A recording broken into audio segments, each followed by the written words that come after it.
जय श्री कृष्णा मित्रों, मैं प्रियंका स्वागत करती हूँ आपका जीवन और आध्यात्म में। मित्रों, आज हम जानेंगे अहोई माता की पूजा कैसे करनी है। अगर आप पहली बार व्रत कर रहे हैं तो किस प्रकार से आपको व्रत को उठाना है और इस व्रत में आपको क्या करना चाहिए, क्या नहीं करना चाहिए, आइए जानते हैं। जो महिलाएं इस महत्व को करती हैं अहोई माता उनके बच्चों के कल्याण के लिए अच्छा करती हैं। अष्टमी व्रत कार्तिक कृष्ण पक्ष की अष्टमी तिथि को रखा जाता है। इस दिन अहोई माता की पूजा की जाती है। अहोई अष्टमी के दिन महिलाएं अपने संतान की दीर्घायु और सुख संपन्नता के लिए निर्जला उपवास रखती है तथा तारों को अर्घ्य देकर व्रत का पालन करती हैं। अपने घर की मान्यता के अनुसार आप सूर्य और चंद्रमा को भी अर्घ्य दे सकते हैं। जिन लोगों को संतान नहीं हो पा रही है उनके लिए व्रत विशेष होता है।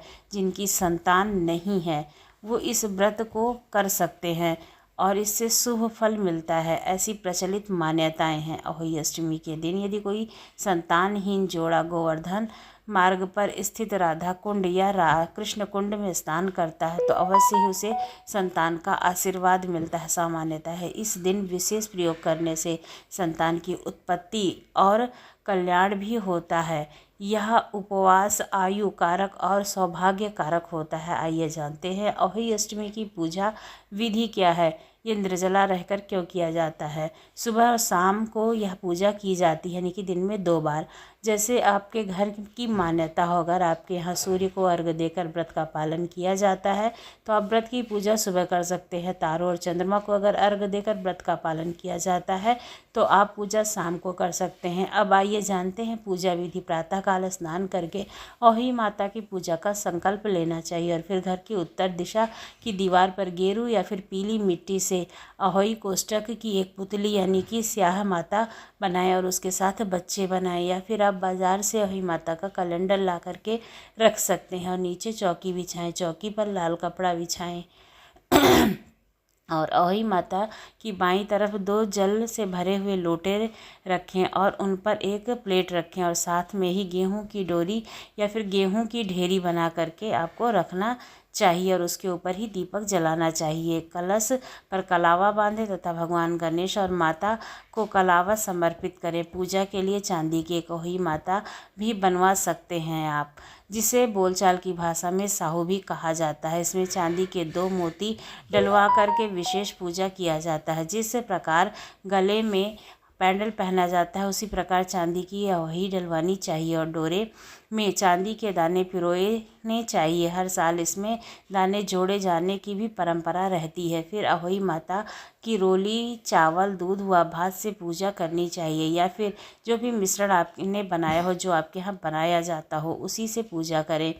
पुए बनाएं, मीठे फल बनाएं और मीठे फल से पूजा करें और साथ ही पूरी व पुए के साथ पूजा करें या फिर चावल दूध या भात से पूजा करें। जैसे भी आपके घर की मान्यता हो उसके अनुसार आप कोई भी स्थान लेकर के पूजा करें और जल भरे लोटे पर सत्या बना कर लें और एक कटोरी में सिंघाड़े व मीठे फल तथा पेड़े को भी अपने घर पर कटोरी में आप रख सकते हैं। वो चाहे आप अपने बच्चों को प्रसाद के रूप में दें या फिर आप दान भी कर सकते हैं। धूप की नाल लेकर अहोई माता की कथा सुने और सुनने के बाद अहोई माता की माला गले में पहन लें।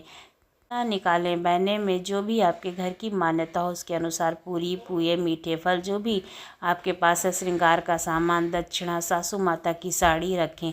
बैना निकालें, यानी कि थाली के चारों ओर हाथ फेर कर बैना निकाल कर सासू माँ को देकर उनका आशीर्वाद लें। इसके बाद चंद्रमा को जल चढ़ाकर व्रत को खोलें या फिर अगर सूर्य को आप जल चढ़ाते हैं तो सुबह होकर पूजा करें और सूर्य को अर्घ्य दें। आप व्रत को खोल सकते हैं। आप तारों को अर्घ्य देकर खोल सकते हैं तो तारों को देकर व्रत खोलें या फिर चंद्रमा को देखकर व्रत खोलें। इस प्रकार व्रत को धारण करें। दिवाली के बाद गले से उतार कर उस गुड़ से भोग लगाएं जो आपने अहोई माता को पहना हुआ है। जल के छींटे मारकर सास को रोली तिलक लगाकर चरण स्पर्श करते हुए व्रत का उद्यापन करें। जिन महिलाओं के हाल ही में संतान पैदा हुई है या फिर उनके बेटे की शादी हुई है तो उन्हें अहोई माता का उजम करना चाहिए, यानी कि किसी तरह से आप अपना व्रत शुरू करना चाहिए।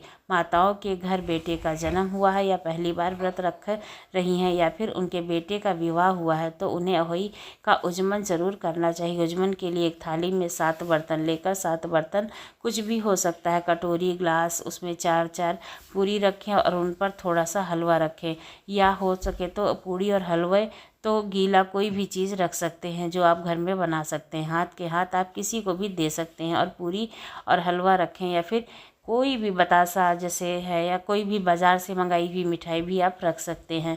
एक साड़ी और ब्लाउज अपने सामर्थ्य के अनुसार दक्षिणा थाली में ज़रूर देना चाहिए। उसके बाद श्रद्धापूर्वक सासू माँ के चरण करना चाहिए। इस तरह से आप अहोई माता की पूजा कर सकते हैं।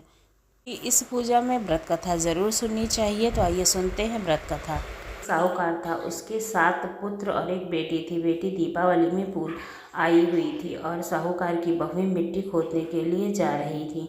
तब बेटी भी अपने भाभियों के साथ चली गई। साहूकार की बेटी जहाँ मिट्टी काट रही थी उस स्थान पर स्याहू अपने 7 बेटों के साथ रहती थी। मिट्टी काटते हुए गलती से साहूकार की बेटी की खुरपी की चोट से एक बच्चा मर गया। इस पर साहू क्रोधित हो गई और उसकी कोख बांधने की बात करने लगी।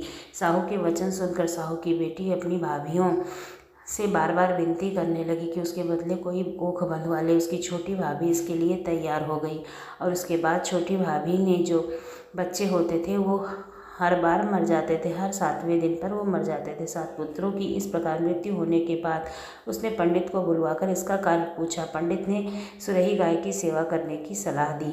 सुरही गाय प्रसन्न हो गई और उसने स्याहू के पास ले गई। रास्ते में थक जाने पर दोनों आराम करने लगे। अचानक साहूकार की छोटी बहू की नज़र एक ओर जाती है। वह देखती है कि एक सांप गरुड़ पंखनी के बच्चे को डसने जा रहा था। वह सांप को मार देती है। इतने में गरुड़ पंखनी वहाँ आ जाती है और खून बिखरा हुआ देखकर उसे लगता है कि साहूकार की छोटी बच्चे ने उसके बच्चे को मार दिया। इस पर वह छोटी बहू को चोंच में मारना शुरू कर देती है। गरुड़ पंखनी को बताती है कि उसने उसके बच्चे की जान बचाई है। तो गरुड़ पंखनी इस पर खुश होती है और सुरही सहित उसे स्याहू के पास ले जाती है।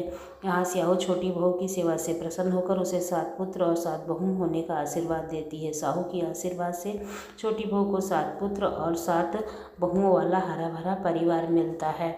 वह घर आती है तो उसका घर हरा भरा रहता है। तो जिस तरह से अहोई माता ने उसके संतान को उसे वापस दिया, उसी तरह से वह सबके संतान को वापस दे और सबको सुखी संपन्न रखे। तब से लेकर आज तक अहोई अष्टमी की पूजा की जाती है और सब अपने संतान की लंबी आयु और अपने घर की सुरक्षा के लिए अहोई अष्टमी का व्रत करते हैं। अहोई अष्टमी का यह भी अर्थ होता है अनहोनी को से बचाना, यानी कि कोई भी अप्रिय घटना से बचाना। तो अपने घर में अप्रिय घटना ना हो, इसलिए भी अहोई अष्टमी का व्रत रखा जाता है। आपको ये जानकारी कथा कैसी लगी ज़रूर बताइएगा। अगर अच्छी लगी तो मेरे चैनल को सब्सक्राइब करना ना भूलिएगा। धन्यवाद।